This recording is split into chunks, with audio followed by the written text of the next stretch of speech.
கேரளம்ல தாத்தாவை கொலை செஞ்சிருக்காங்க 13 வயது சிறுமி, அதுவும் தன்னோட நண்பர்களோட சேர்ந்து. இந்த கொலை எப்படி அரங்கேறுச்சு அப்படிங்கறத நாம முதல்ல பார்த்தலாம்.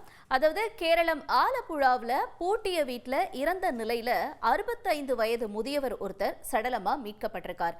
இவரோட பேர் பார்த்தோம்னா சிவன்குட்டி அப்படிங்கிறது. இங்க கேரளம் ஆலப்புழா மாவட்டத்துல வசிக்கக்கூடியவருக்கு 2 மகள்கள் இருக்காங்க. ஒருத்தவங்க வெளிநாட்டுல இருக்காங்களாம், இன்னொரு மகள் பிரசவத்துக்காக சிவன்குட்டி அவங்களுடைய மனைவியோட மருத்துவமனைக்கு போயிருந்திருக்காங்க. அப்ப வீட்டுல பார்த்தோம்னா சிவன்குட்டியும் அவரோட பேத்தியும் மட்டும் தனியா இருந்ததா சொல்லப்படுது. இதுல பேத்தி என்ன பண்ணிருக்காங்கன்னா, எனக்கு எக்ஸாம் இருக்கு தாத்தா, அதனால நான் தோழி வீட்டுக்கு படிக்கிறதுக்கு போறேன் அப்படின்னு சொல்லி போயிருக்காங்க. திரும்ப வீட்டு கதவை தட்டும் போது கதவு திறக்காதனால அக்கம் பக்கத்துல இருந்தவங்களா உடனே கதவு உடைச்சு திறந்து பார்த்திருக்காங்க. அப்ப முதியவர் இறந்து போயிருக்கார். இங்க என்ன நடந்திருக்கு அப்படின்னா, அந்த வீட்டுல இருந்து 4.5 சவரன் நகை கொள்ளையடிக்கப்பட்டிருக்கு. ஒருவேளை நகைக்காக இந்த கொலை நடந்ததா அப்படிங்கிற கோணத்துல போலீசார் விசாரிக்க ஆரம்பிச்சிருக்காங்க. அப்பதான் ஒரு அதிர்ச்சி உண்மை வெளியாக இருக்கு. தாத்தாவை கொன்றிருக்கிறதே பேத்தி தான் அப்படின்னும், பேத்தி தன்னோட நண்பர்களோட சேர்ந்து இந்த திட்டத்தை தீட்டியிருக்காங்க அப்படிங்கிறதும் போலீசார் விசாரணையில் அதிர்ச்சி தகவல் வெளியாக இருக்கு. இந்த சம்பவம் எதனால ஆரம்பிச்சது அப்படின்னு சொல்லப்படுதுன்னா, அதாவது தாத்தா என்ன பேட் டச் செய்யறாரு அப்படின்னு சொல்லி இந்த 13 வயது சிறுமி என்ன பண்ணியிருக்காங்க, அவங்களுடைய 17 வயது ஆண் நண்பர்கிட்ட சொல்லியிருக்காங்க. அந்த நம்பர் என்ன பண்ணியிருக்காரு அப்படின்னா, அவருடைய ஃப்ரெண்ட்ஸ் எல்லாம் சேர்த்து இந்த கொலை திட்டத்தை அரங்கேறி இருக்காங்க. இது எப்படி பண்ணலாம் அப்படின்னா, யாரோ வீட்டில் இல்லாதப்போ சொல்லு, நான் வீட்டுக்கு வரேன், அப்போ நம்ம தாத்தாவோட கதையை முடிச்சிடலாம் அப்படிங்கிறதுலாம் இவங்களுடைய பிளானாக இருந்திருக்கு. அப்போ இந்த சிறுமி என்ன பண்ணியிருக்காங்கன்னா, முதல்ல அதாவது ஃப்ரெண்டு வீட்டுக்கு போகிறேன்னு சொல்லியிருந்தாங்களே, அப்போ வெளியே போயிட்டு இந்த நண்பர்கள் கிட்ட இன்ஃபர்மேஷனை கொடுத்துருக்காங்க. அவங்களும் வீட்டுக்குள்ளே வர ஆரம்பிச்சிருக்காங்க. எப்படின்னா, வீட்டில் இந்த வென்டிலேட்டர் இருக்கும் இல்லையா, அந்த வழியாக ஃபர்ஸ்ட் 2 பேர் வந்திருக்காங்க, 2 ஆண் நண்பர்கள். அதற்கு அடுத்தபடியா 3ஆவதா ஒருத்தர் வந்திருக்காரு. ஸோ இவங்க 3 பேரும் சேர்ந்து அந்த முதியவரை துணியால அழுத்தி கொலை செஞ்சு கடுமையா தாக்கிட்டு வீட்டில் இருந்த நகையை எடுத்துட்டு போயிருக்காங்க.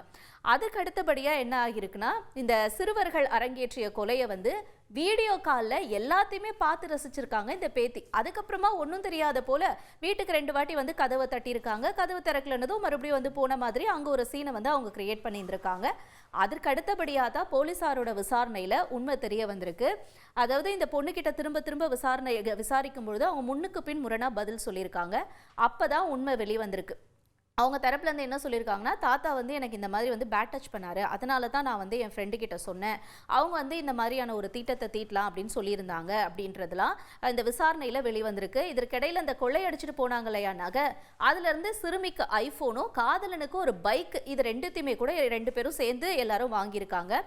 அதற்கு அடுத்தபடியா என்ன ஆகியிருக்குன்னா, இது போலீசார் விசாரணையில் சொல்லும் பொழுது அந்த பெண்ணு, நான் வீட்டில் தனியா இருக்கேன், என்னோட பெற்றோர்கிட்ட இருந்து எனக்கு சரியான அன்பு இல்லை, அதனால தான் நான் மன உளைச்சல்ல இருந்தேன், இந்த மாதிரியான விஷயங்கள்லாம் பண்றது கூட அதுவும் ஒரு காரணம் அப்படின்னு அந்த சிறுமி தரப்புல இருந்து சொல்லப்பட்டிருக்கு.